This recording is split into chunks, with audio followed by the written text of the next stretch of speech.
Hello, guys. Thank you, and welcome back to Owen Murphy's podcast. This is the third episode. Today I've invited my friend and coworker, Kara. Hello. Kara, do you want to do a self-introduction? Yeah. Hey, guys. I'm Kara. Owen and I met like a year and a half ago. A year? Yeah. Somewhat like that at work. But then I only went to work so I could yap with Owen for like a decent amount of time. And Albert, too. And Albert, too. Yeah, Albert's not here. Pour one out for Albert. But yeah. Yeah. We formed a small little friend group, and then that single-handedly motivates me to go to the office. Yeah. Yeah. You moved in from cross-sector, too, right? Yeah, I moved in from from Global, which is like this other department in consulting. But I think they're all just words. Just words, and they assign them to each other. Yeah. And then you work for companies. Yeah, and then you like have to, you have to build like your self-esteem off of that. But we don't do that here. We don't do that on Owen Murphy's podcast. No building self-esteem? No, we build self-esteem, just not through work. Oh, we build self-esteem through our hobbies. Yeah, exactly. Things that are interesting about us outside of work. But are you passionate about work or no? I am passionate about doing work. I think. Wait, do they know where you work? Yeah, I do. Oh, okay, cool. Yeah, I think we work at such a big company that it's easy to like get lost in the sauce and like forget the work that you're doing. But I do care about the work that I want to do at the company. So, or like I'm actively pursuing at the company more than like the work that we're kind of funneled into. Yeah. I think I would say I'm passionate about being able to use the knowledge that we gain. Yeah. And doing things that we are interested in helping in. So we just had a recent discussion about not being able to pick and choose your projects, right? Yeah. And the things that you want to do. So for example, the projects that we work on are in retail or distribution, stuff like that, with the freight companies that we do. And it's not like that interesting. Yeah. Yeah, sometimes it can like, sometimes it's like a project that you really care. I worked for like a government contract like last year, and it was for like a police force, and I thought that was really cool because we were building like guardrails on like their security systems and stuff, and that like you can see the impact of that work like pretty much in real time. But then other times you kind of like have to roll the dice, and you work at like I work for like a tobacco company right now, which is like, not exactly making the world a better place, but it's the project you get. So, there's wins and there's losses, but I think you learn something at every single engagement that you can bring to a new one. So that's pretty cool. Yeah. What's the most exciting one you've been on? And how many have you been on so far? I've been on 5. 5? Okay, so you have a good amount to pick from now. Yeah, I have a decent amount to pick. I think probably like the police force one. I don't know if I could, can we say it? Say what you think you can say, yeah, sure.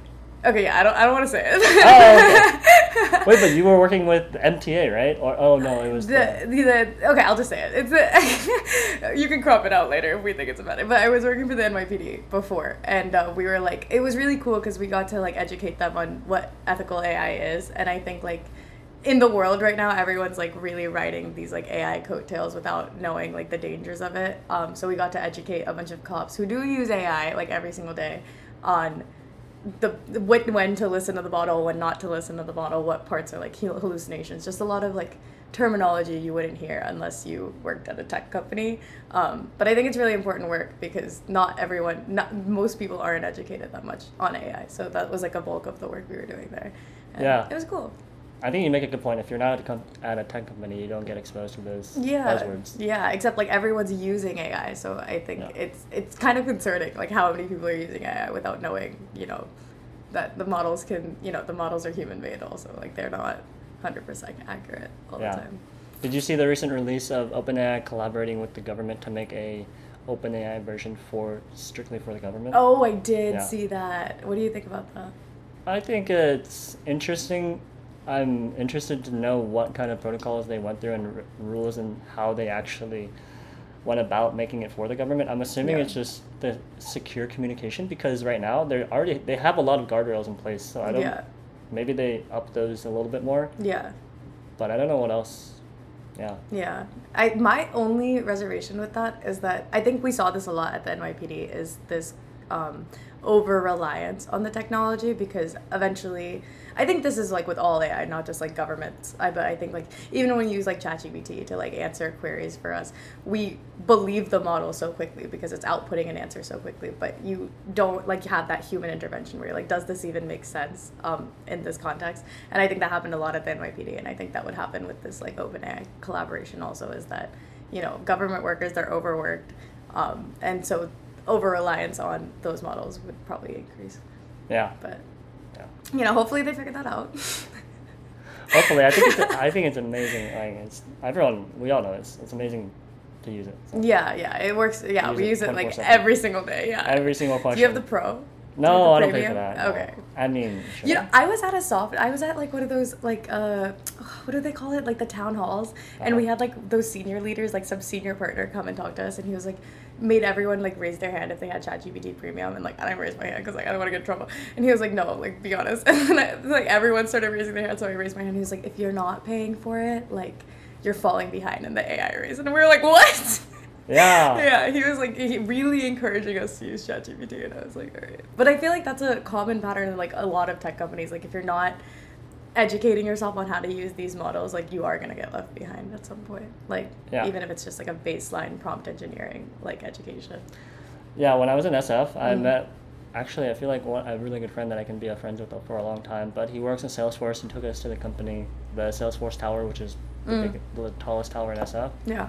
And he was also saying how their CEO is pushing Cursor, the AI editor, and I guess he was pushing everyone to use it, like making that AI push. And I think it's interesting because he's pushing a product that they don't have any control over, any governance on their side, but he's still wanting them to use it. But I mean, I get the fact that he's trying to push AI, but just in a way that is more secure for the company because they have a lot of data that they probably should be worried about. Maybe I don't know if we think this way because we are from like a consulting perspective, so we're always just like a lot of our work is buying more work, and part of that work is like sending foundations, but maybe at startups it's different. I don't know, but I think it's definitely concerning how many people are adopting AI blindly. Yeah. Exactly. Okay. Enough about AI. You guys hear about AI enough. Like everyone talks about AI all the time.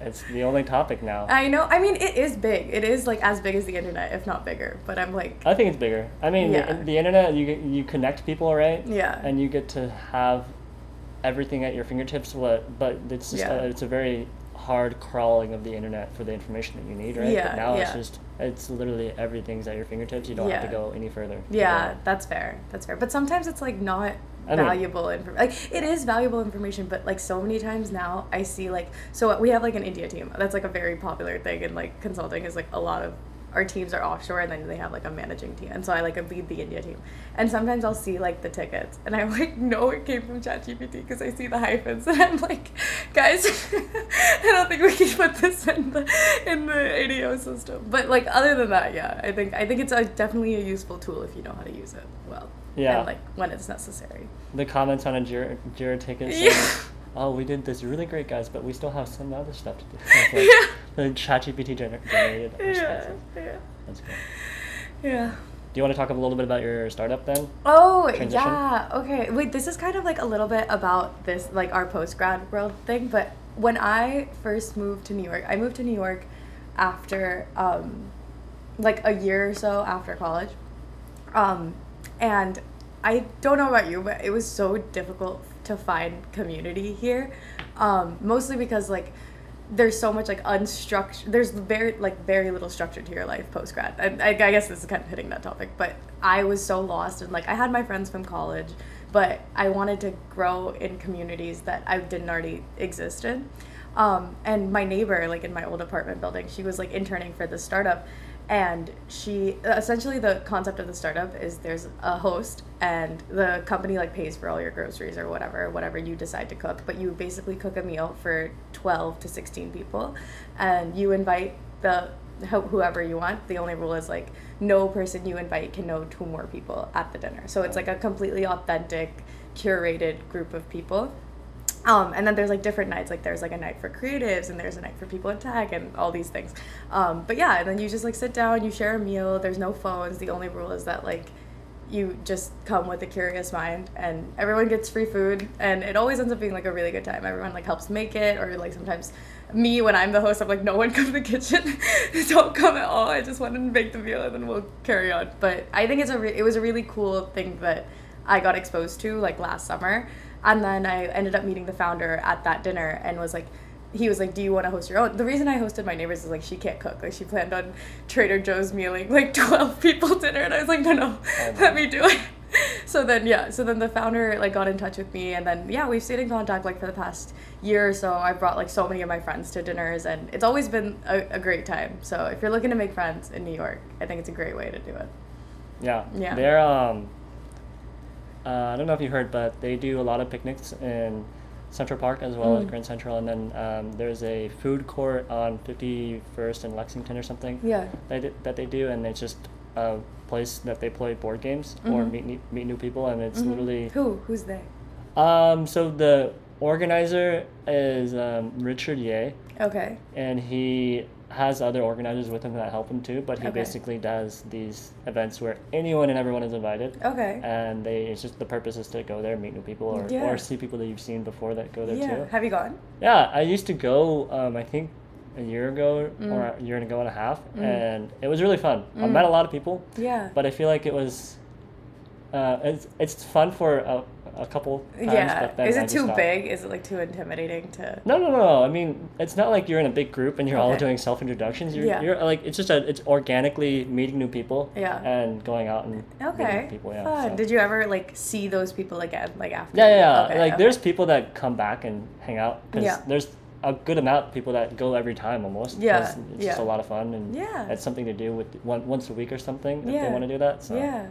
Yeah. That's fun. You should invite me to one of those, but I should invite you to a tiny dinner before you leave, if you leave. I am You should- leaving, but if he leaves. I'm actually going to. There's the Great Board Game Night on Saturday night, June 28th. If you want to join. My friends, okay. my friends going away parties. It's okay. You're very busy. Yeah. I understand that. I mean, hey, it's I'm good. busy doing what? I don't know. But my friend didn't get his H1B, so we're like spending every single day with him until he leaves. Aw. Yeah, it's okay. It's okay.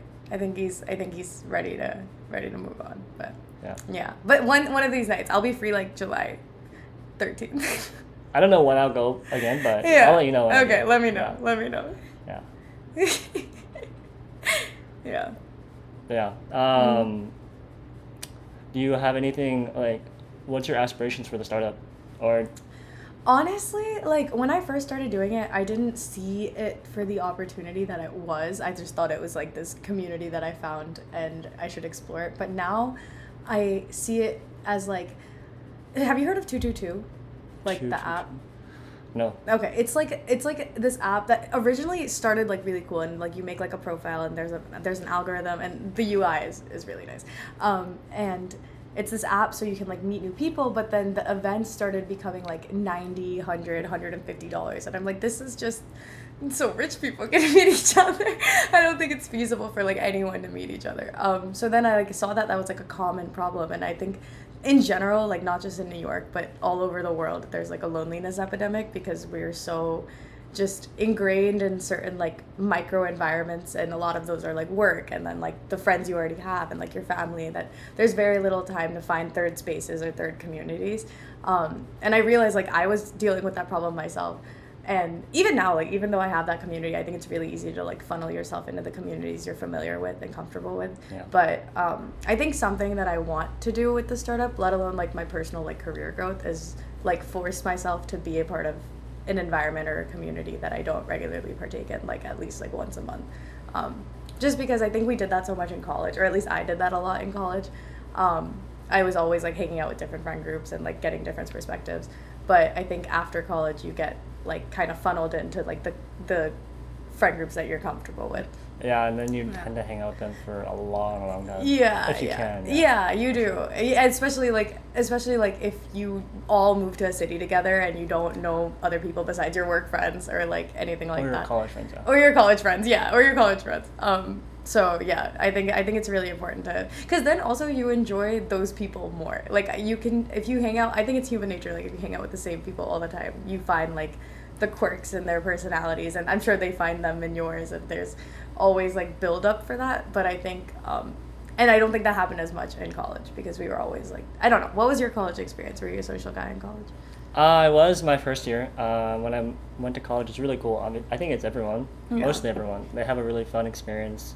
I went out, met a lot of people, did a lot of clubs, did the Delta Sigma Pi, the business fraternity. Oh, nice. I did that. Yeah. Did Baptist student ministries Yeah. for religious thing. And I think one or the two clubs that I did. Yeah. And I was always outside of the dorm. Yeah. Never home. Never yeah. home. Never home. You always had the bad experiences in your dorm with your roommates. Yeah. I'll save that for off the video. I think it's like a very like fundamental growing platform to hate the person you live with. Sadly. Yeah, I think all of college I had a bad roommate, like every single year. So the funny thing is, most people go on Facebook or whatever if your college has a meeting platform to go find a roommate, and you think, oh, maybe they can be my lifelong friend. Yeah, no, it never works out that way. Sometimes it does. Like sometimes you're friends for like a period of time, and then the minute you fight, it's like World War III. Yeah, I was like never. That's how actually my friend group that I moved to college, like moved to New York with, they were actually my neighbors in college, and we started hanging out like my sophomore year. I graduated in 3 years, so I don't know what year to call this, sophomore, junior year, whatever, my second year. And my roommate and I had like a massive falling out, like right in the middle of the semester, like right when I started becoming friends with them. So I would like hide out in their apartment, like as long as I would only go to my room to sleep and then leave in the morning for classes. And I like, so yeah, that's how organically like we started becoming like really good friends. And then now we're like 4 years later, we all live within like a 10-block radius of each other in New York. It's nice. It's a good time.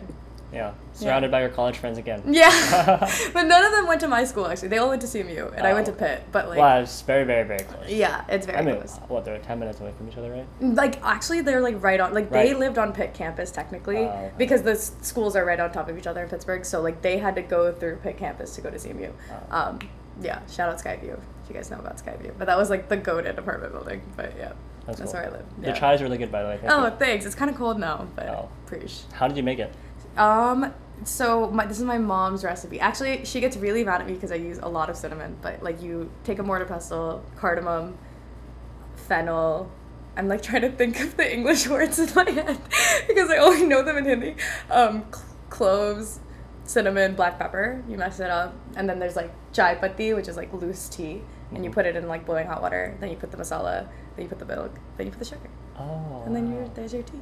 I see. Yeah. It's so I don't eat sweet ever, but I feel like this is a good amount. I think this is like my sweet treat for like the day. Every day at 5 p.m. when work is over, I make a cup of chai and I have like my biscuits, like a grandma, and then I go and do like the rest of my day. But this part of my day is like pretty consistent. I like the grandma. The grandma vibes are great. I love them. It's very chill. Thanks. Yeah. I appreciate it. I like try to get friends to come over all the time and like for chai, and they usually do because like everyone. I think for us that there's like nostalgic value because when I'm home I have like 4 or 5 cups of chai. It's actually really bad. 4 or 5 cups. Yeah, wow. it's like a yeah, it's caffeine. Oh, but how many milligrams? Oh, that much research I don't do. Oh. I don't even want to know the nutritional value. But I know that like my mom like did this phase when she like tried to transition from like the caffeine tea to like decaf loose leaf tea. It was so crap, and we were like, Mom, we need to go back. Oh, really? Because she like especially like in Indian families, I think chai is like a rite of passage. Like if we don't wake up and have chai like right when we get there, he's Geminiing how much caffeine is in a cup of chai. It's important to know though. Okay, wait. What do you like better, Gemini or open? Not to make this is the last question about AI, but I like Gemini better because it's quicker. Okay, that's fair. Yeah. That's fair. I also think it's like the temperature values are higher on Gemini, so yeah, it's a little bit more creative than like the ChatGPT response. It's faster because OpenAI is used by everyone. Yeah, that's literally fair. everyone, and not as many people use Gemini. That's so they fair. can do a lot. You know, my friend works on Gemini. Like he helped build Gemini. You mentioned that. Yeah. Does he work in the Google office? Google office. Yeah. He like worked on Bard, but no, New York. New York. Okay. Yeah, he worked on Bard before it was Gemini, or maybe it's the same thing. I don't know. I mean, I think so. Yeah, he's a smart guy. He was also one of my neighbors. Oh. Yeah. How? It doesn't say. It says 204. Oh wait, sorry. 40 to 100, depending on how much you put, I guess. A cup of coffee has maybe 60 to 80. Okay. Maybe less, I don't know. But he knows all of the nutritional values of everything. I think every time we have lunch together, he always packs his lunch. That's what I think is so cool about Owen, because like I have never had the energy, or like even if I made leftovers, like I never think to pack it and bring it to the office, because we only go to the office like once a week. Twice a week, yeah. Yeah, so I'm like salad bar every day, every time. I do it because not only do you get the best bang for your buck when you cook at home, but also there's not as much nutrition. Not in the salad bar. My salad bar is has a full lot of of stuff. arugula. Yes, it's a lot of nutrition, but still can be $13-14 for a very small amount. True. Crazy. That is okay. First of all, I feel like if you're gonna have a chef at work, you need to pay for it. Why are we paying for it? Yeah, we're paying for his salary. Yeah, Why are you? We don't want them. Yeah, we don't want to pay for it. Yeah, they marketed like our new office as like, oh my god, we have, because our old office was like kind of crap. Like the food was horrible, the snacks were horrible. There was no food. It was just about vulturing. Yeah. And I would like get there super early so I could take all the Lay's chips. It was ridiculous. And then now we have like breakfast and lunch, but like we have to pay for it. And I don't think that's right. I don't think we should have to pay for it. I think companies should definitely do the free lunch. I think more people would come to work too. Like, first of all, it's already expensive to live in New York. Yeah, but we would come to the office if. Did you remember when they said that we would do RTO? And then, like, they never implemented that. Yeah, but I think a great way to implement RTO is free lunch. I mean, they definitely did it in the other departments like software and infrastructure, but in and consulting, managers or something. Yeah, managers too, for consulting too, but it was definitely dependent on your team practice. Yeah, my manager don't care. He's never here anyways. Just kidding. I love my manager. He's the best manager at the whole company, but like he don't be in the office, so like we don't have to go to the office. Yeah, my manager lives in Ohio where there's an office, so it's not really. He lives in Ohio? Yeah. Really? Is that why we've never seen him? I've never seen him in person, no. You've never Only met people him? that are on Kroger that go to the Kroger office in Ohio have seen him, but I've never seen him. Oh, weren't you on Kroger? I was, but not for a pay or billable project. It was a POC. Oh, okay. Yeah, so it wasn't that's really... another scam. Is like we our entire like employment is structured around the fact on how billable we are, which is crazy. Yeah. Yeah. It is. Speaking of, I did actually have one potential chance to meet him in person. Yeah, then? When I was doing the POC, we were doing a readout with the people from Kroger, and he asked me if I wanted to come, and I was like, yeah, of course, I would love to come and do a business trip at the Kroger office. Yeah. But it was during the time I was in SF. No! So I was like, oh, I'm so sorry, Bob. Oh, no. He had a hiatus where he just like dipped New York for like a month and a half and we didn't see him anymore. That's actually when I stopped going to the office. I was going to the office like religiously once a week, twice a week when you were here. And then when you stopped coming, I just like stopped going. I have no one to do. Well, if Albert's there. You should get Albert on this. No, he wasn't there. He also doesn't come if you don't come. Yeah. I mean... Yeah. He moved to Manhattan, though. He, like, left his Jersey City roots. Yeah, so. He's in Stuytown now. He's in Stuytown now. Stuytown sucks, though. I didn't want to tell him. Oh, I mean, it's still Manhattan. Yeah, it's still Manhattan. Last night, I took the L train to Lorimer because they don't do Manhattan this weekend. Yeah. And I had to take the bus from Lorimer, which is the stop right after Bedford. Yeah. No, all the way back home. And there's like maybe 6 or 7 stops that it has to go. But on the L. But on the bus, it took an hour. That's on the bus. Okay, that's your fault for living in Ridgewood. I know. That's way too far. They don't do the maintenance that often, but when they do, it's really annoying. The L was tough. I used to live in East Village. The L was really ruining my life for like a decent. But I think this apartment is also like decently far out. But then I can't say anything because you live in Ridgewood. I was walking here. It feels really nice. It's nice. Very nice. I like that it's like kind of luxury. Yeah, no, on the brink of luxury because you're right next to the Lincoln Circle. So. Yeah, Lincoln Square. I think that this specific apartment, the hack is to get on like the December to February lease cycle because it's so much cheaper than if I got this apartment now. The rent, I checked the rent and it was like $800 more than like what I paid in February. And it's like on 9th Ave, but 9th Ave is where it's at because it's cheaper than 8th Ave. Yeah. That's right. Yeah. Okay. Do you want to switch topics and talk a little bit more about maybe do your background, your Indian? My Indian roots. Yeah, your background. Yeah, go ahead. Okay.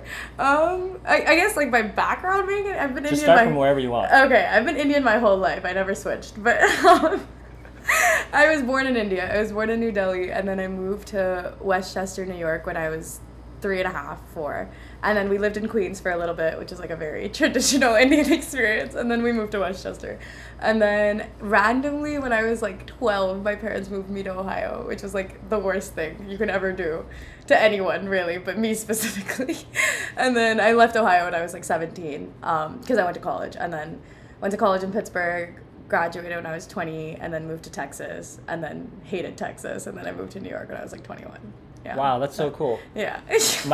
I told you my current roommate is from New Delhi, right? Oh, really? Yeah. I didn't know that. Like I didn't straight know out your from roommate New was Delhi. Indian. I moved in December to that place, and then Yeah. he moved in January. Yeah. And that was exactly when he moved out. Is he like? India Is he like? for the first time ever? Do you guys get along? That was Yeah, the first he's time he super left cool. America. Yeah, exactly. He's never been What? outside of India until What? now. You should introduce Actually, me sorry. to him. He was born in America, but he's this classic. Oh my let's God. get our kids born in America, and then we'll move Yeah, back. Right that after. classic. First of all, Those parents were all so to get the goated. U.S. citizenship. That's that it. was such a goated move. Whoever did. My That's parents really didn't do smart. that. My parents didn't do that. They should have. But should've. But like that is the most like ideal. Like I plan on doing that for my kids. Like having them Yeah. here, letting them live a very nice life in India, and then come back for school. But no, you were saying your roommate. We should meet. We should meet your roommate. Yeah, he's really cool. He's born or like raised in New Delhi, so he Yeah. has a very thick Indian. Yeah. Can accent. you understand him? Yeah, I can. Are you picking up any Hindi? No, he No. doesn't speak any Hindi because I don't He know. doesn't speak any Hindi? No, he Not- does. Oh, Of course he does. Not to you. But he okay. just doesn't speak it to me. Like Okay, he'll that's be fair. We'll be like on the phone and you'll like overhear him. yeah, but I Yeah. don't really like pay attention. That's 'cause fair. I don't know anymore. I actually did learn this word pani. Oh, there we go. Is it water? Water, Yeah, yeah, pani. nice. Yeah, Good 'cause for I was- you. Good for you. We went to the Squid Game experience. Oh, the one in like Midtown? Oh, yeah, okay, we how went was there. it? It was really fun. Oh my Yeah. god, I highly recommend it. A lot of Yeah? fun. I It was a haven't lot more watched fun than I Squid Games expected. yet. Should I watch it first? You should watch maybe, or you could watch a review and be Okay, fine. because I got scared of like the Squid Game. It's a lot of blood, yeah. for sure. Yeah, I'm like really. Have you watched Monkey Man? No. Oh, you should watch Monkey Man. But it's super gory, and I didn't know it was gory until I watched it. Like until I was in the theater, so I couldn't even like leave. But like yeah, I was super gory, and then after that, like I've been like super. I haven't been able to watch anything gory for the past year. But yeah, anyways.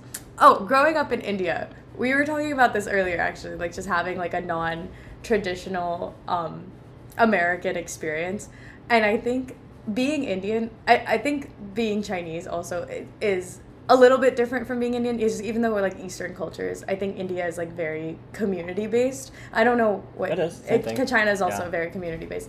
So when we came here, I think like the first thing my parents did was like find community like immediately. So I never really felt like I didn't have enough exposure to being Indian in New York until I moved to Ohio when like I was the only Indian person for like miles. Yeah, people thought I was white for like a good year. They thought I was like a tan Italian person.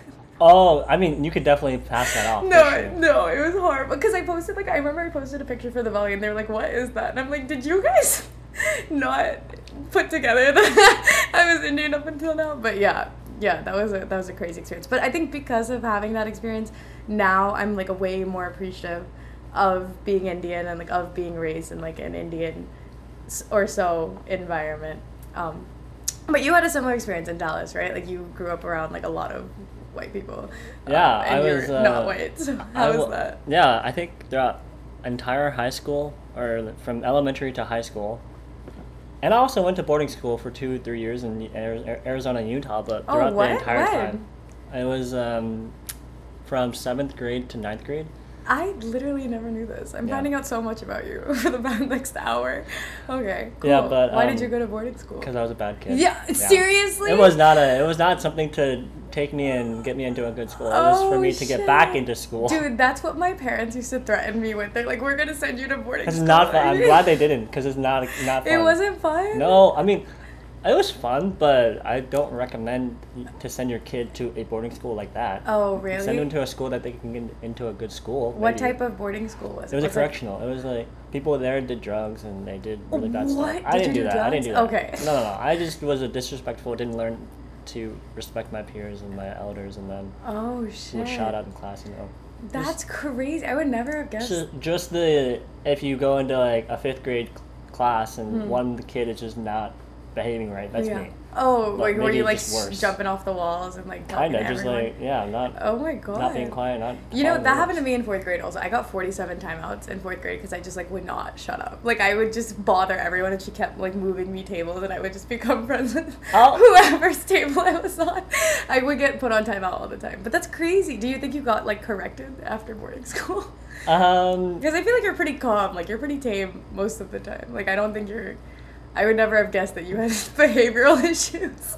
Yeah, I think so. I think I Okay. became calm. Okay. I think it's definitely the environment, maybe seeing the people and where they go to after life. Because when I was there, I met some people that also went there, or I heard about them, and then I learned what they do after when they graduate from it. Which is and what? It's not anything I wanted to do. Oh, okay, that's fair. Coupled with the idea that you're not with family ever. Yeah. So Like you can't go home, and right? so like that just made me want to like actually learn how to follow the rules. So then, how did you like get to go back to like regular school?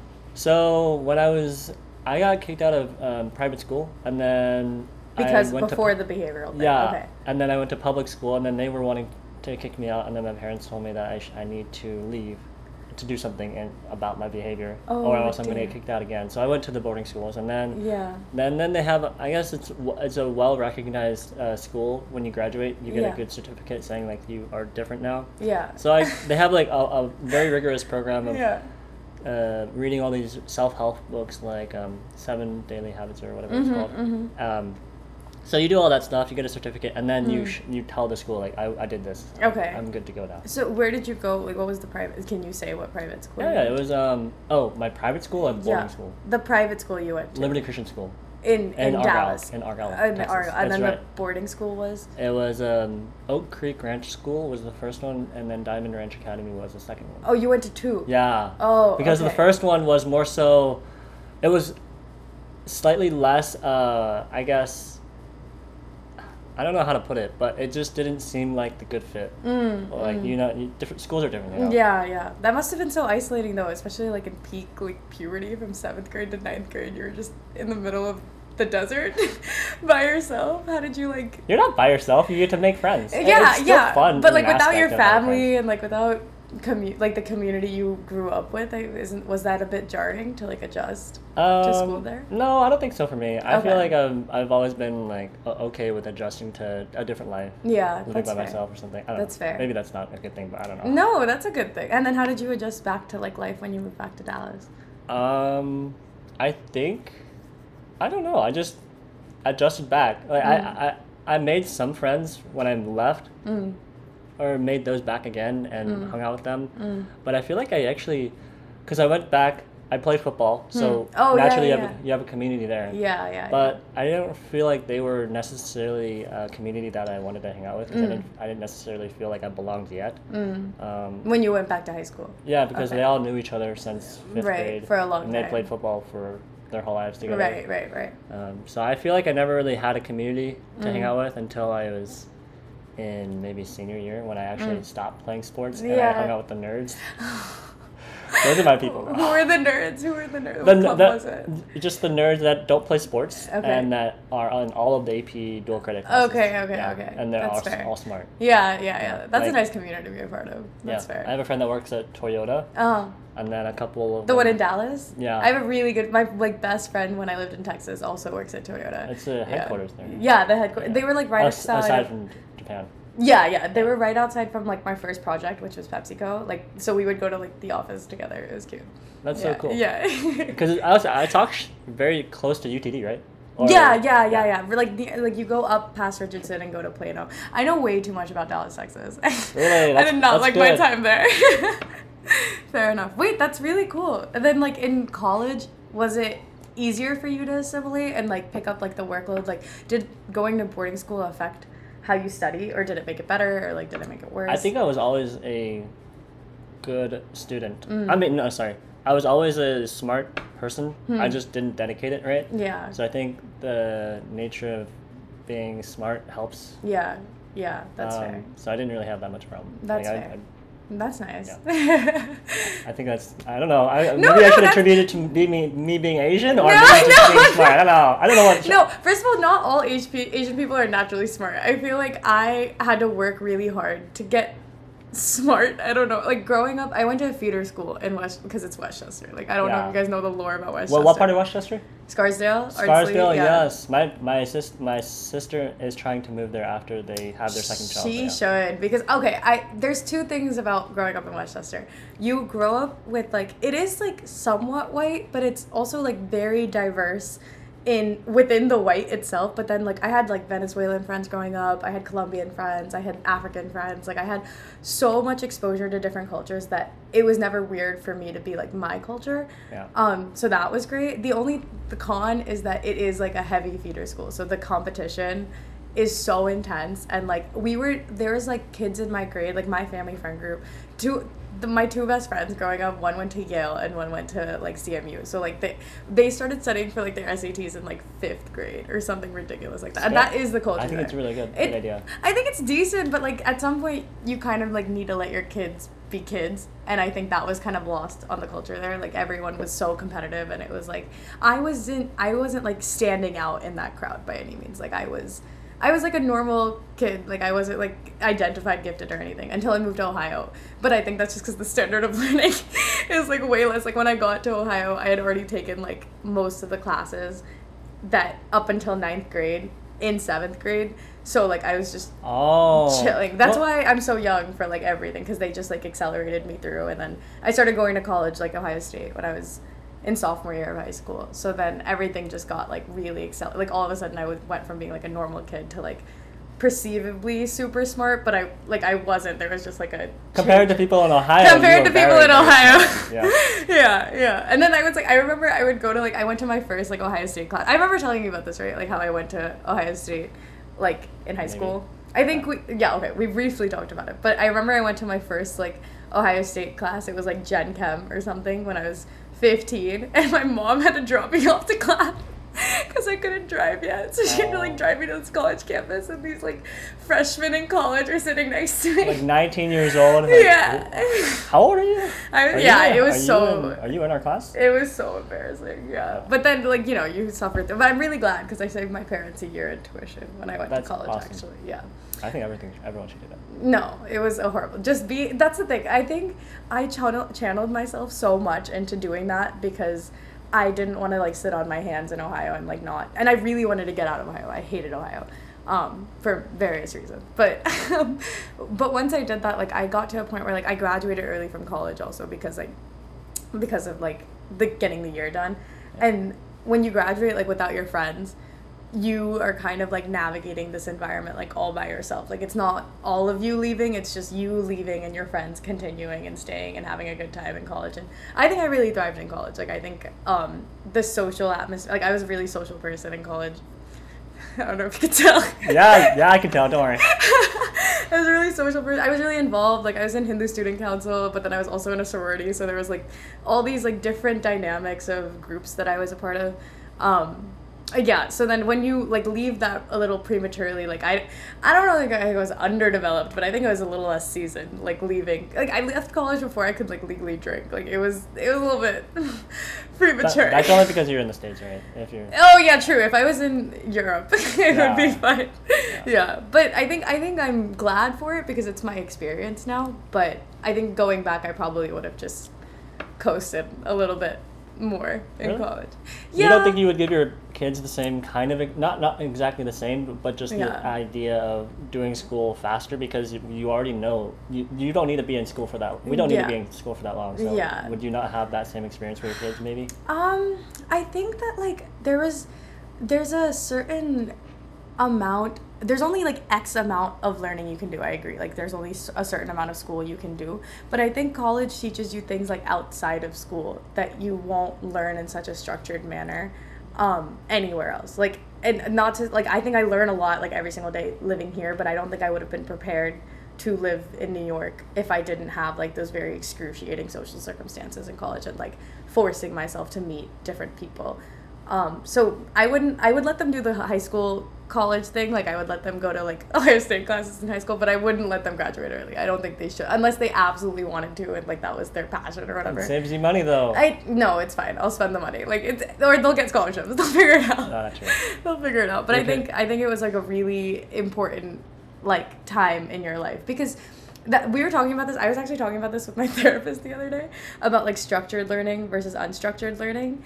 And I think certain personality types strive much better in structured learning, and other people like need like the creative realm to like explain. I think you're a very unstructured person. Like you can adapt very well to like different circumstances. I'm not. Like I need like routine, and I need like the chai. Like I need it at 5 p.m. every day. I need to go to the gym at a certain time every day. Otherwise, I don't feel like I have like control over my life. So maybe for me it wasn't great, but for other people it might. Maybe my kids would be good at it. I don't know. Yeah. I think if I'm their mom though, I don't think they'd be great at it. Well, it depends if your husband is like that. Yeah, true. It just depends on what they. Yeah, that's true. That's true. What do you think about like the whole like nature versus nurture debate in terms of like education? Like, do you think your kids are going to be smart if like both their parents are smart, or do you think it has to do with like the way you raise them? It's definitely the raising, right?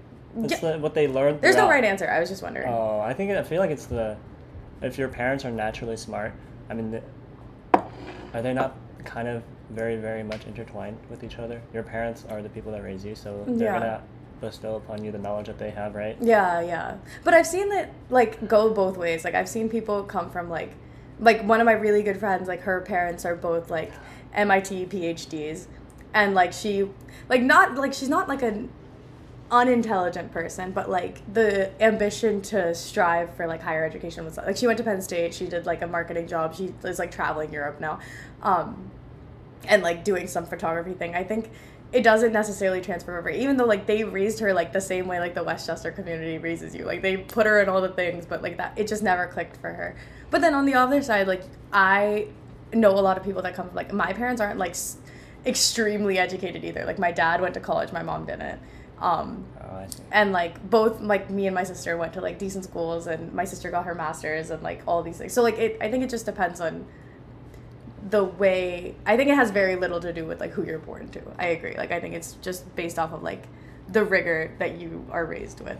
But I don't know. But being born to smart parents does help, right? Yeah, 100%. Yeah. I think if you want to be smart and you're born to smart parents, it would. You're gonna be a prodigy. Yeah. Have your parents do all the things right. Wait, speaking of prodigies, is Indian culture very similar to Chinese culture in the sense that the parents want their kids to do all the things right to get into all these really good schools? I think so. I think at least I don't know how much I can speak for like all of Indian culture, but I know that like the one I grew up in, like the community I grew up in, being well-rounded was like a huge thing. Like you had to be in like musical training of some sort. Like I used to play the violin for 7 years, and you have to be in athletics. I used to play volleyball for like 9 years of my life. You had to be obviously good at school, you had to be like good at home, but I think that depends also like on where in the birth order you are a little bit, and then also like your gender. Like my parents had two daughters, so like they held us to the standard that like we have to work like much harder than like our male cousins to receive the same amount of like respect from the community that they. And I have like some bummy male cousins, like no offense if they watch this, but like it's like some very not the brightest boxes, what is it called, brightest tools in the toolbox or whatever. Yeah, they're not that smart, and like they get so much social clout from like the family friend circle, like just because they're male, and also because they're like the oldest son or some crap like that. But I think my parents did a really good job of like not adhering to those norms. And I think like when my dad had 2 daughters, when we were born, at least when I was born in New Delhi, there was a culture of like if you don't have sons, like it's kind of like a like who's gonna carry on your family, like very traditional misogyny, you know. But like my dad, like I think he flipped a switch when he had 2 daughters. He was like, no, like we're not subjecting them to like the same, I guess, norms. And so they moved us to America, and like my mom made a like very strong push for it too, and I'm really glad that they did. And there was obviously like times where they were like, this is too hard and the culture is too difficult to assimilate to, and they wanted to move back. But I think my dad was like very adamant on like keeping us here and like seeing our potential through, and I'm really grateful for it. Like I don't think if I grew up in New Delhi, like I don't think I would have the same like life circumstances when I was 22 now than 100%. If I was there. But yeah, I think like you have to make like those difficult choices to defy cultural norms in some ways. But props to them, because like I don't know if I would have been brave enough to do something like that. Yeah.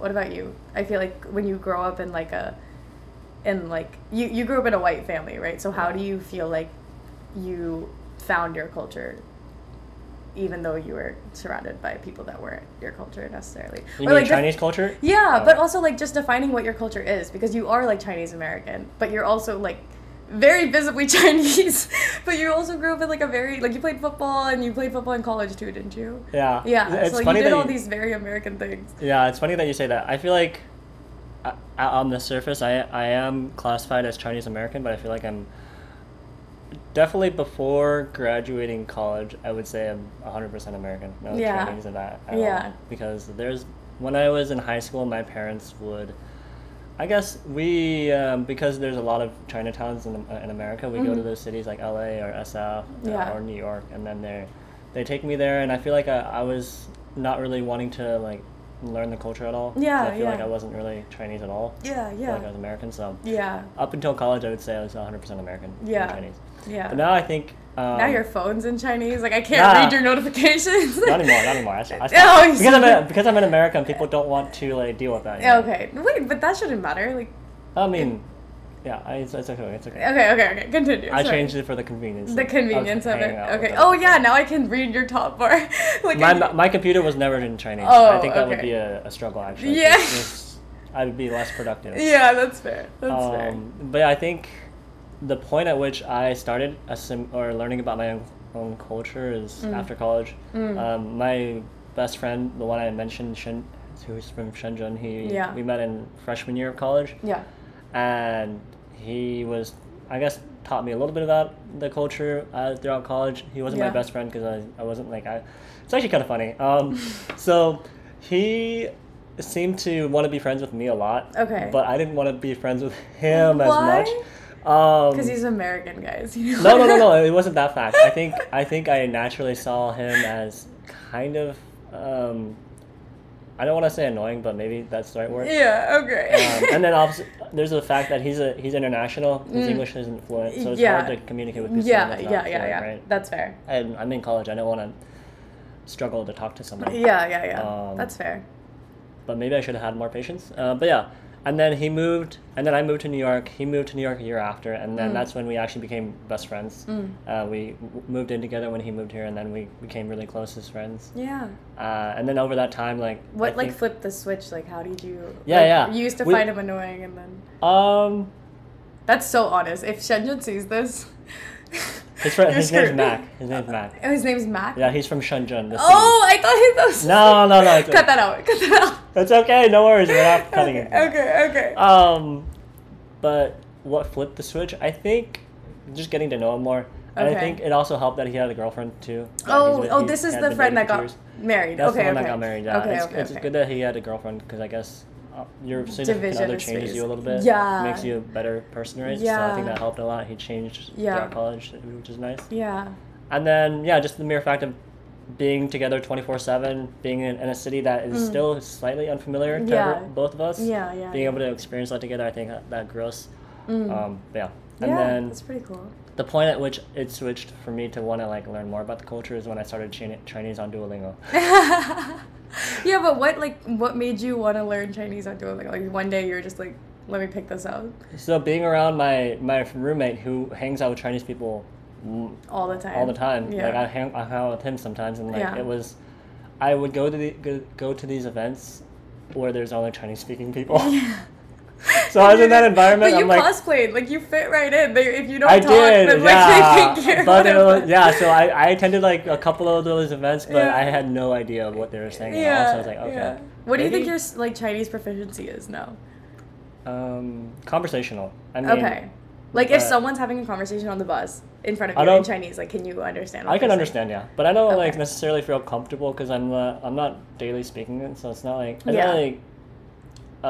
subconsciously speaking. I have to sometimes think about what I'm gonna say. Yeah. Sometimes it's not actually That's so fair. It doesn't flow. It doesn't come out right. No, that's fair. But I can listen to a lot of it. I think a big part about fluency is being immersed in the language. You can learn a language for I took Spanish for 7 years, and I cannot hold a conversation in Spanish unless I watched Narcos Mexico for a week before. But for Hindi, my parents didn't let me speak English at home from the ages of 5 to like 14. Like if I spoke in English at home, they wouldn't respond. Like that's they good. would only respond to Hindi. And I'm so grateful that they did that, because now like I have a lot of international friends too. I think there's a flip that switches at some point. Like I think I had the same experience in college. Like I never really like identified with being that Indian until like senior year of high school.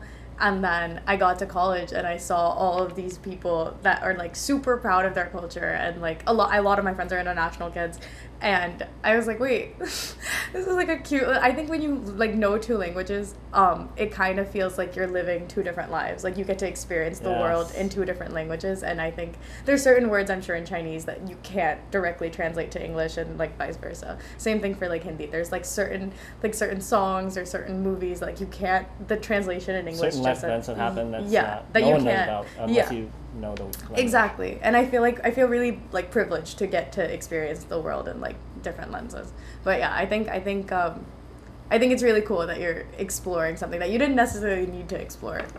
Hence the moving to China. Are you gonna tell them about that? Yeah, I mean, do you want to talk about it? Yeah, let's talk about it. I'm down to talk about it. What do you want to talk about? Just, I know you had like apprehensions or things that you're like thinking about and people aren't necessarily encouraging you. We can talk through it and maybe let your podcast tell you what to do.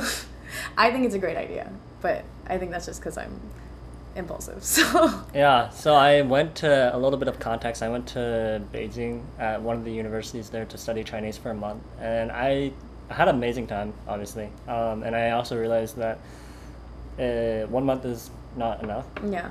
And I also coming back, I had this idea of going back again for a year. And I initially brought it up with my family and people that I knew, my friends and stuff, and my family particularly not they were supportive, but they didn't agree with the decision, because it's all about career. And they said basically at the start, they said if you come back, you're not gonna be where you are at a really good company. You're not gonna be. I don't really think it's back. Yeah, well, that's another let's topic. Come over that. Let's get the motion cycle right now.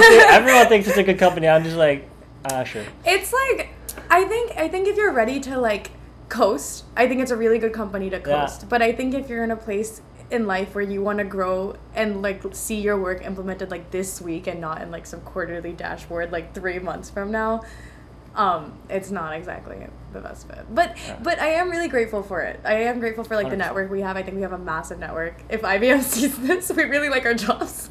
So don't worry about it. He's leaving, but I'm still working here, so don't fire me. Not after you're going to your startup. No, I'm not going to startup. Oh, you're not gonna continue working at IBM, get promoted, and do great work. Yeah, I'm gonna become partner. Don't worry. Let's go.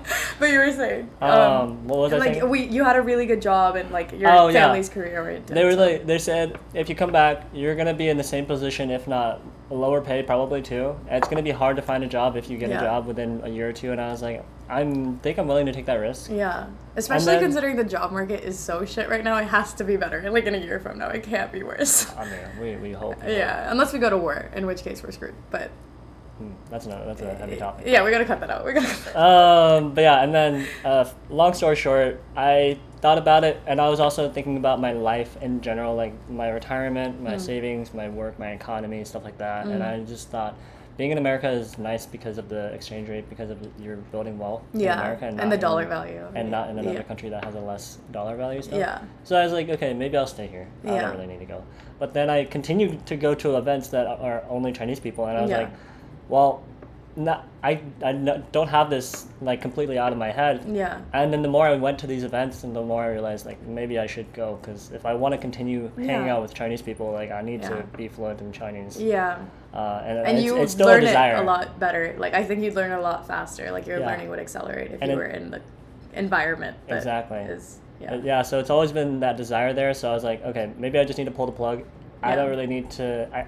I'll try and strategize a little bit on what I'm gonna do after that, but I just need to do it. Yeah. And I think it's a great leap of faith for whatever comes next. Yeah, I think like I don't know if we've talked about this before, but I think like having intuition is a really undervalued, like I don't know if it's a skill, but if it's definitely something that in Hinduism, at least, we talk about it a lot. I don't know if it's a thing in like Abrahamic faiths, but there's like this strong belief that you're supposed to be doing something, and the more you resist that, the more unhappy you'll be. And I feel like this is something that like you've been talking about for a long time, like, or you always like are striving towards it. And I feel like you have nothing to lose. Like, you're 25, you don't have like a wife or kids, or like you have like enough financial stability to do it. And like, isn't the cost of living like much lower? It's much lower, yeah. Yeah, so you'll be fine. You sell your stock, you'll be fine. Okay, what were we talking about?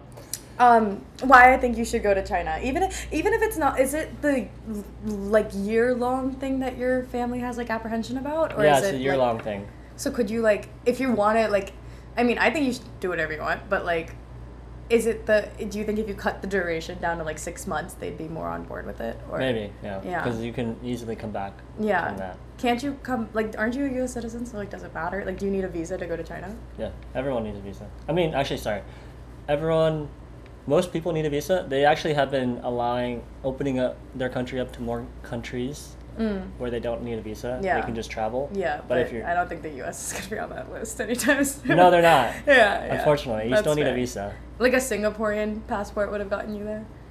To China? Yeah. I think so. Yeah. Yeah. I think that's like the best passport in the world, isn't it? It is. Yeah. It's ranked as number 1 or number 2, whatever. Yeah. Japanese, Singapore. Japanese passport is good too? Of course. Girl, I literally have left the country. Okay. Like, I have no clue. Yeah, I mean, I think it's also quoted as one of the best passports too. Oh, okay, cool. Good to know. Yeah. You haven't been to Japan before? No, I haven't like left the country since I was 4, because of. Oh, really? Oh my gosh, that's Yeah. crazy. Yeah. So you're not a world traveler as much I'm as not. I thought you would be. I'm not. Yeah, same. Like, it's crazy because like my family travels. Like, everyone, like my sister's a citizen. My parents are green card holders. So like they travel a lot, and so like I kind of live like vicariously through them. But yeah, sometimes it used to get to me a lot, like in college and stuff. Like we would be planning like spring break or something like that. And like even especially now because you have like post-grad money and you have like the time to travel, and like so sometimes it affects me, but I've gotten to the point where like it's out of my hands, and I still live like an extremely fruitful life. Like there's a lot to explore here also. So whenever that does happen for me, it'll be a great time, but there's no point in like dreading the circumstance for longer than I already have. Yeah. That's Yeah. right. Yeah. Wow. Okay, so to close out a little bit, let's do like a fun question. Okay. You ready? Okay, I'm ready. Okay. What is one fun thing about you that people don't necessarily know, or that people don't know, or that people? One fun thing about me? Yeah, it can be anything. That's so vague, dude. It is? Give me something more specific, like fun thing in regards to what? Fun fact, like... I guess that was my fun fact. I've never left the country. Since you were 4? Yeah, since I was 4. But I don't think that's fun. I think that's just a fact. I'm ambidextrous. I'm ambidextrous and... In what? Everything? And everything. Oh my gosh. And the reason I'm ambidextrous is because I was left-handed, like, when I first started writing. But in India, like... the culture is like being left-handed is bad luck. So my dad forced me to start writing with my right hand. And so like it was always awkward for me, like when I first moved to America, like I didn't know any English. So I obviously like didn't know how to communicate to them that I'm left-handed. And like when you're 5, like you don't have like the sense to know like what the difference is. Anyways, so they like kept trying to get me to write, and like my handwriting was so crap because I was like writing with my right hand. Whatever. And eventually I learned it, and I didn't find out that I was ambidextrous until I started playing volleyball when I was 11, and I like could not serve because I had no coordination in my right hand. And then I realized like, and then they had me like serve with my left hand, and then I was like, oh my god, I've been left-handed and like I also used to competitively swim, and like your first stroke is your dominant side. Okay. So I started swimming with my left side, and then I started eating with my left hand, and then I realized that like after I got motor like skills in both hands, because I still write with my right hand because it was like trained into me, that like I can do everything with both. Like so now I can like interswitch which hand I like brush my teeth with, and I like eat with both hands like if whenever I need to. I don't know if that's fun, but like that is cool. I think it's cool. Wow, that's really cool. You give me a fun fact about you. I'm also left-handed, but that's not a fun fact. That's really cool though. I think left-handed people have a certain type of like have you seen like those brain type tests? Like right-handed people are more like logical and left-handed people are like more creative. No, I didn't know that. I Well, feel like I'm not that creative. But, I think yeah. you're pretty creative. Oh, okay. I think this is a pretty Thanks. creative setup you got going on here. Thanks. Yeah. All the lights. The lights, yeah. I thought this was a DJ board. It looks like it. Yeah. Yeah, that's not your fun fact though. Being left-handed can't be your fun fact. No, but I'm not. I don't really have a fun fact. I just wanted to ask you that. Oh, okay. So you just don't answer the I question. mean, like I did. I texted you with the fact. Yeah, you did, and I intention didn't of you think- wanting to think about it. Yeah, 'Cause I didn't I think wasn't about gonna it. ask myself. 'Cause I'm gonna be honest. I started I showered after that, then I started making chai, and then you got here, so That's okay. I didn't think about it. But that's my fun fact. Wait, how old are you? 22. 22. Oh my God, I'm still wrapping my head around the fact that you're that So young, yeah. This is I get this comment like once a week. That's good though. That's good. I'll fix. That's alright. No, so then question for you. You're 22. Mm. I'm 25. I'm about to be 26. Yeah, July 20s? 29th, right? It's 26. I was really Close. When's my birthday? Sorry. I need to look at it. I don't think I wrote it in my contacts. I'll do that after this. We're both Leos for him. July. It's a July. You can just tell me. I'm not. Gonna, Nigga. I don't want to guess. August 16th. August 16th. Yeah. Oh, okay. Oh, that's right. Because I was gone. I remember. Mm, Alright, I got he it. doesn't know my August birthday. 16th. I'll come back and remember it. Don't worry. Okay. Someone off? Yeah. You should go. I'll just check my location.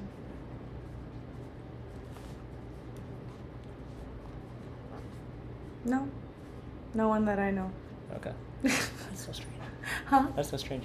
Yeah, I don't know. No one does that, so that's weird. Usually if my friends come, they just open the door, so I know it's not them. Your door's not locked? No, it's never locked. Oh. It's locked. It's always locked. Don't rob me, please. When I'm home, it's never locked. When I leave, I lock it. Oh. Yeah, okay. but they know they have my location. So, what was your question? Okay, yeah. So I was gonna ask. You're 22, Mm. and we all know that our 20s is probably one of our best decades, right? Because we're young, we're just graduated college, have all this money, have so many things to be able to learn and explore the world if that's in the cards, stuff like Yeah. that. So what is something that or a couple things, whatever is on your mind that you want to get out of life In my before you 20s? turn 30? Before I turn 30. Yeah. Oh, wow, that's really interesting. Something that you want to accomplish in life, or see, I don't know. Okay, this is a Anything. good question. I like this because I think about this a lot of the times. Because I think when you are 20, there's this book. It's called something. I forget what exactly it's called, but it's by Rudy Bigard, and she talks about like making the most of your 20s. And I think like in pop culture and just like in life, everyone puts a lot of pressure on your 20s because like the decisions you make in your 20s is like what you reap in your 30s. But I think what I would want the most for my 20s is to be or like find confidence in my personality. I think like I've had like I think everyone has very intricate lives. Like you have so many different communities within your life, and like no one I think it's impossible for anyone to live like a boring life. And when you're cognizant of that, I think you have like a lot more empathy for other people. But anyways, I think that I've had such an evolving personality because of just different life things that have always happened, and I've been in so many situations, probably preemptively or whatever. And I'm always like kind of trying to make sense of the world prematurely than my peers because I'm experiencing because I'm 22. And I think that because of that, it's really affected having figuring out what my personality is and what is like a result of the outcomes that I'm like a result of the environments that I'm in. So I think that hopefully by the time I'm 30, I can make sense of like the life experience I've had and be able to like have a very like cohesive narrative as to what my life is. Does that make sense? I feel like I thrived in chaos for so long that finally when my life like isn't chaotic anymore, I'm like scrambling to find chaos again, and I hope by the time I'm 30 I can like come to terms with the fact that I can coast and I'll be okay. Yeah, I feel like that's super self-aware, and wow, that's crazy. That's really cool. I like that a lot. Thanks. That's a unique answer. I've never heard of that. Thanks. What's your answer? What do My you want to answer? get from your 20s? Aside from learning Chinese, I think I don't know, maybe just travel more before I turn 30. I want to maybe get in more better shape because I feel like that'll set me up for Oh yeah, he becoming wants 30. to live forever. I forgot. Yeah. But Okay, No, so I think you'll do it. I think if anyone in my life will do it, it'd be you. no, it's Brian Johnson. He'll live forever. Oh, no. Owen Murphy will live forever. He's actually, Owen's like the healthiest person I know. Like, he doesn't drink, he doesn't smoke, I've rarely seen him eat carbs. He only eats like grains and greens and protein. Yeah, you need to eat vegetables. Everyone needs you to gotta eat eat your vegetables. Yeah. Yeah. I had a vegan era. I support vegetable usage at capacities. But I was going to say, so the very typical saying is what you do in your 20s defines the rest of your life. I've kind of had a different shift in narrative because of your old age. Going back to Brian Johnson. So, I don't know. It's just a classic example. I'm sure there's many more, but he's the one that's been out on social media presenting his life and stuff. Yeah. And I don't know if you're familiar, but he basically is a startup founder and like worked his whole life and did all of that 9 to 5 more and probably more than that, a lot of work and stuff, dedicated to that, had kids, stuff like that, and not in good shape, right? Because he's just not treating himself well. And then maybe 4 or 5 years ago, he recently did this. He hasn't been doing this for a long time. Yeah. And he's a completely different person. Yeah. This is this is not even related to anything that he's ever done. So I feel like seeing that, you can switch your life and your narratives if you're dedicated and put the work to it. You can change it so much. I have a question. Is that what peace looks like to you? Like, is that what you think would result in a peaceful life? Is that your goal? Like what? Like living that healthy life, or living like I think that, it. Okay, yeah. No, that was the question. Like living a life with those types of restrictions. Is that what you think would bring like stability or peace or whatever you're looking for like in life for you? Yeah. So I don't see it as restrictions. I see it as me being self-aware and conscious of the things that harm my body, and it's just, we all know is not good. I just not doing that, and I also think being healthy is a byproduct of being healthy is leading a better life. A better life meaning you are happy. You know why you're happy. You don't have as much mood swings. You don't have as many maybe illnesses. Yeah. Like for me, I haven't been sick for a long time, and I mean, very thankful, probably because of genes knock too, on right? wood. Yeah, knock on wood. But yeah, I think it's just overall, we all see it. It's just overall good for your health, for your lifestyle too. What does he say about like emotional health? Like, does he ever cover like that? Like, this is all physical health, right? It's like very like you can see the results of this tangibly. But what about like the impact it's had on you mentally? I think it's good in the sense that you're defining your own character, your own unique characteristics. Not many people do this, right? Or whatever you do in life, like it's gonna be different from what other people do, and so I think it helps with being okay with who you are and not conforming to what other people think or what's normal in society. It's creating a new normal, right? Yeah. I think that helps. That's part of it. In the emotional aspect, you're doing what you want to do and not what people say you should do because it's normal, right? I think that helps a lot. Yeah. Interesting. Do you think you would want to find, like, not to think that like partners and community and relationships is like the biggest deal in the world, but I think if I've learned anything about in an extensive manner, it is like relationships, like friendships and romantic relationships and whatever. Do you think that you wouldn't explore a romantic relationship or otherwise like a platonic relationship with people who aren't in these with living under like similar circumstances? Like, do you think that would cause you apprehension? Yeah, definitely. I mean, if I meet someone and all they do is party, I'm not going to be friends with them. Yeah. Right? Yeah. But I would say, in terms of just platonic friendships, I think I'm more open to, because everyone's going to do it. Everyone's going to drink. Everyone's going to smoke. Yeah. But as long as they're not doing it 24/7, and there's time that we can have quality time and we're not doing that stuff, I'm okay sober, with it. Yeah. I'm not going to hang out with you when you get drunk. I'm not going to go party with you. Yeah. Maybe I'll go once, twice, but that's about it. In terms of romantic relationships, I think I'm open to them not being exactly like this in the circumstance, but I think having the ability to change and be open-minded to it is important. Yeah. Because I don't think there's not that many people in the world. Would you change? Like, I change to do what? Eat more sugar? No, okay, not the sugar thing. But say for example, like you're saying like you would want, this is just for like debates purposes, this doesn't even have to be in the podcast, but like say you found this girl, right, and like her, because there's a lot of like, I like drinking and smoking, they're also like, they're not like innate human needs, right? Those are external like validations that drive you to that culturally or elsewise. And like if say she came from like a culture that's like really big on drinking, not like, I don't know what I know my culture is like pretty decently big on drinking, but like say any culture that's like big on drinking, and like you have to go to like a Thanksgiving party and there's like glasses of wine, and like I know it's like kind of disrespectful. I've been to like a Peruvian Thanksgiving before, and it's like disrespectful if you don't like have the glass of wine.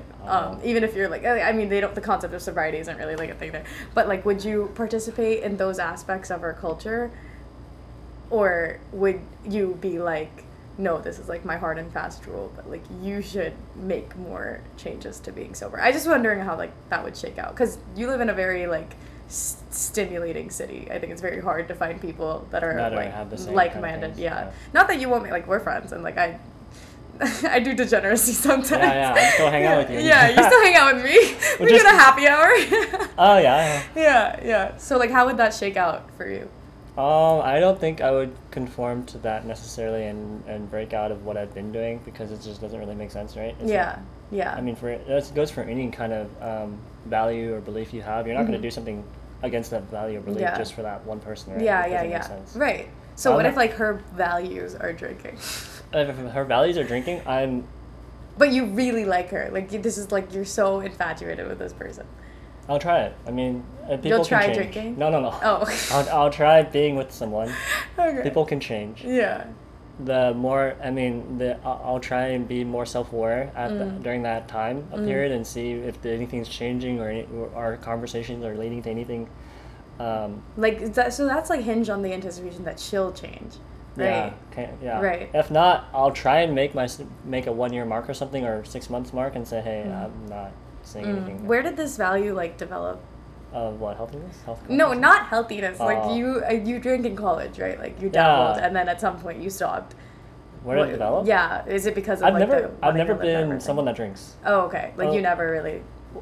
I obviously drank sometimes and drank and got hungover and stuff, and never blacked out. But I've never been a person that loves drinking, loves going out to party. I didn't do any of that in college. Oh, okay. I think that was the first year I did maybe 1 or 2 Where bars. did you go? Rice. You went to Rice. I went to Baylor. Baylor. Okay. Yeah, and then sophomore to senior, I didn't go out to party ever. I didn't hang out with anyone. All I did was study. Okay. And then. What did you major in again?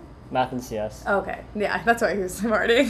Fair enough. And then after college, we went with the cohorts, right? We met some really cool people through that, and then naturally they all like to hang out and drink, so I did a little bit of that. Because like in consulting, there's a decent amount of juice. Yeah, drinking culture and stuff. Drinking culture is massive. Yeah. Yeah, so I did some of that, but I didn't like love it. Yeah. And then I'm just like most people that maybe has a drink or two. Yeah. And then I stopped when I followed Brian Johnson. Yeah. I'm like, there's a potential that we can live longer than what we are doing now. Yeah. So. What drives you to living longer? Seeing the progress of humanity, it's so cool. Okay, but you want to see the progress when you're like 80 and like wrinkly? We don't necessarily have to be wrinkly and stuff as much. But you know what I mean. But when you're like older and you're definitely like more debilitated than you are right now. Well, there's people at 80 years old that are still kind of very active, right? Yeah. So that's still a possibility. If that's a possibility, then I'll try it. Yeah, that's fair. But if I'm... What age would you like feel content to live to? 100. 100? Triple digits? I mean, look, Six figures. Going back before 1950, we didn't have technology like this, right? Right. And then 100 years, or less than 100 years later, we have technology that's something that we never thought of. Yeah. Right? And so, and the fact that has happened, and then our life expectancy has gone up, 10, 20 years from that, because we have health and science and stuff. Yeah. I think that's just only going to exponentially increase our life expectancy like that, right? So yeah, that's pretty cool. I think it's really cool. Yeah, I think that is. You're actually like the only person I know that like is so like aware of the things that they're participating in now and how it's going to affect them later. Like, I think I'm around a lot of people that are kind of like, and I think I am one of these people that I'm like, I'm just happy to be here now. And I don't really think about the future, but I think it is important. Like, it's a really refreshing perspective to be around people who like see like every daily choice that they make and how it's going to affect them later. I think it's cool. Yeah. Yeah. I think I like, yeah. Yeah. I think it's cool too. Yeah. Okay, fair enough. But, All right, we've been yapping for a while now. Yeah. We've been yapping for 2 hours. nah, that's like an hour and 20 minutes. Oh, okay. But, Any closing topics you want to go over? no, I think that's it. I mean, unless you have anything else you want to talk about, I'm good. Okay, I have one more thing I want to talk about, and then Wow. we can tee out. You talked about this concept of like significant others and how they shape who you become. I wanted to hear like more about what you think about that. Like, have you had a significant other that's like shaped? And how they change your life? Yeah, and how they change your life. And we all know it's very true. Yeah, no, 100%. Not to be cliche, your life partner will change who you are. No, as 100%. if Not they even are life different. partner, current boyfriend, current situation. As long as it's longer than whatever. Yeah, enough 2 time. months. Yeah. How you're asking how I think they change you? Just in terms of like how much control do you think we have as individuals in that because I agree. Like, I think, like, at least for me, like me and my current boyfriend, like we met in college, and I think we were like pretty different people in college. Like, he was like CMUCS and I'm not CMUCS. And I think over time, like like when we started dating, and then like now, he's also like from India, and so I think like I've developed a lot more of like my language skills and like a lot of Indian values that I don't necessarily think I had matter to me as much, like matter to me now, and like vice versa. Like, I think he's more aware of like American pop culture things, and like he's pretty American. Like, he was born here, and like he's like he's pretty white, like in terms of like the range, but whatever. What I'm trying to say is like I think he's developed me in subconsciously. Like, there's things that I subconsciously care more about, and like I listen to Morning Brew daily now. Like, that's not something I did like a year ago. So there's like and all of those things, like the content you consume, the media you consume, the food you eat, even like the activities you participate in, all of these things like have micro impacts in the person you're becoming. So my question is, how have you been in a situation with like where you've seen that happening and like you caught it happening in real time, and like how much control do you think you have as a sole individual that still wants to pursue relationships and pursue friendships, but like I know that you care a lot about like holding on to those, you know, controlling factors that you have. Oh yeah. I think it depends on how much the connection or how deep the connection is, how much you love someone, how much two people love each other. Yeah. I think I have seen it a couple times. So, for example, my brother, my oldest brother who got married recently with his now wife, and before growing up, his temper was horrible. Okay. He just like one of those people, when something doesn't go his way, he just starts getting mad. Yeah. Is the classic example of someone that's hangry. Yeah. Or just any type of attitude that you don't want to be around that person. That makes you not want to be around that person. So I think growing up, I noticed that. And then now that he's with his wife and they've been together for 3 years or so, and he's a totally different person. Like, he's a great person to be around now, and in the good and bad times. So I think it definitely depends on how much people love each other. Because for example, I was with him, and there was, I don't know, he spilled a Red Bull in his car, and before he would start yelling and be mad, and I couldn't do anything because he doesn't care about what I say, right? Yeah, right.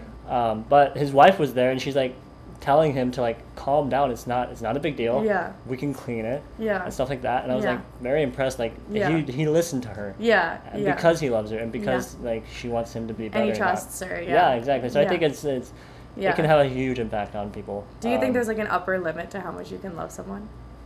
I don't know, because I've never loved someone. Oh, okay, sorry. Do you?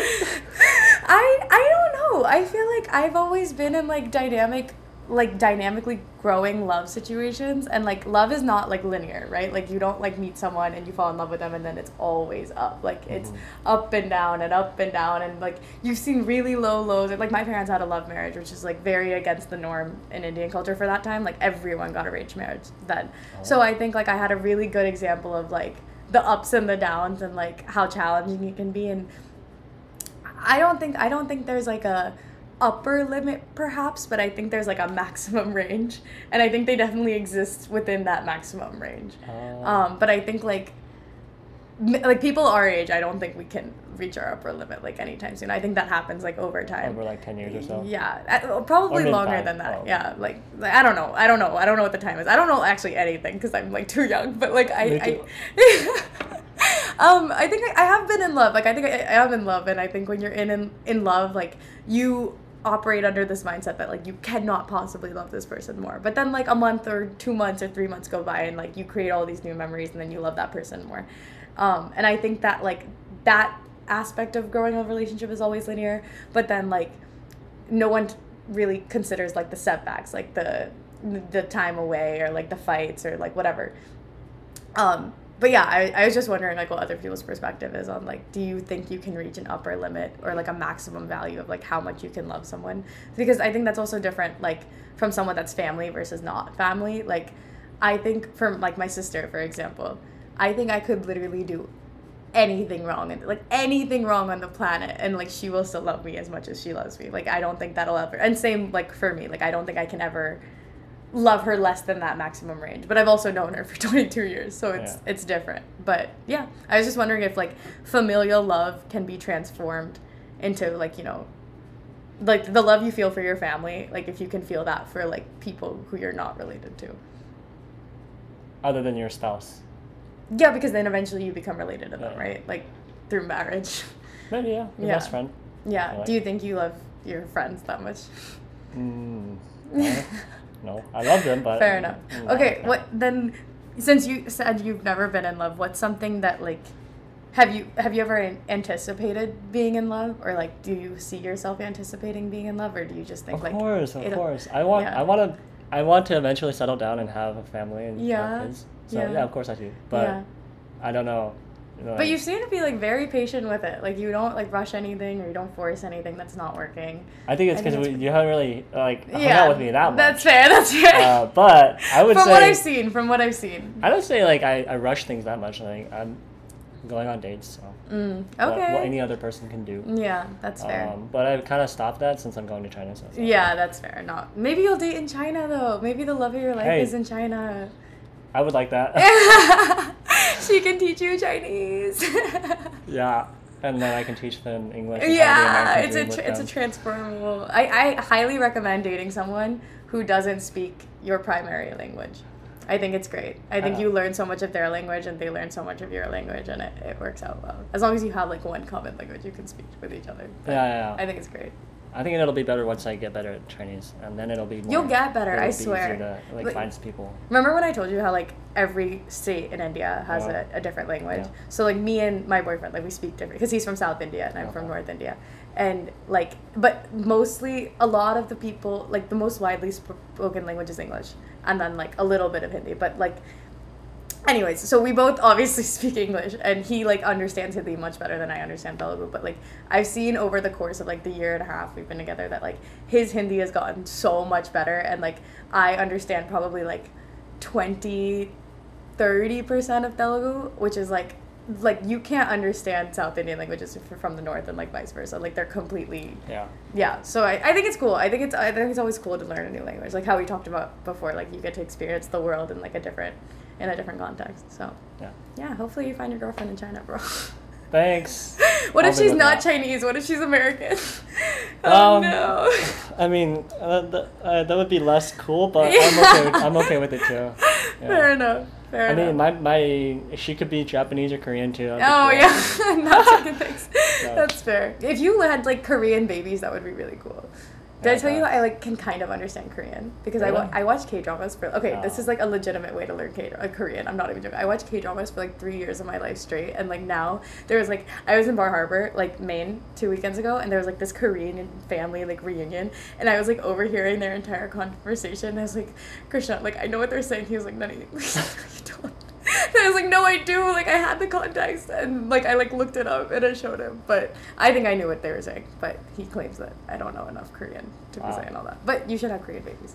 Okay. I'll talk to them in Korean. Well, I actually started by long story short, I started my Duolingo with Korean and Japanese recently because I know all of my classmates that are that are going to be in my class. Oh, you are already gonna signed be up for the Korean and class? Japanese. Oh, really? Yeah, yeah, because that's the major group of people that come over to China to learn Chinese. Is the Korean and really? Japanese. And then you have like Russians and then Southeast Asians that come, but the majority of it is Japanese or Japanese and Koreans. Interesting. Yeah. You know, there was actually this guy on my project when I was on UPS who spent like 5 years in China, and he's like a white guy from like, I don't know, California, and like he was telling me about some course that he took where he like learned, he can speak like pretty fluent Chinese, like he can have a conversation fully in Chinese.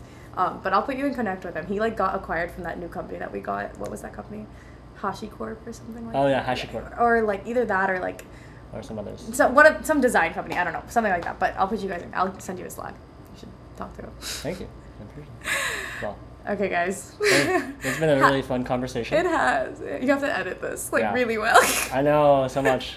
There's so much to say. Yeah, this was fun though. Yeah. We should do like a year-long like progress, like when you come back from China, like this time. And then we can do another one. And then we can do another one, and we can like reflect on what we've learned over the past year. I'm down. Okay. For sure. Keep this going for like the next year at least. Thank you. Podcast. Eventually, I'll see the podcast in like Chinese. Yeah, I'll have subtitles. Yeah. Perfect. Let's do it. Okay. Thanks everyone for listening. Thanks Bye. everyone. Bye.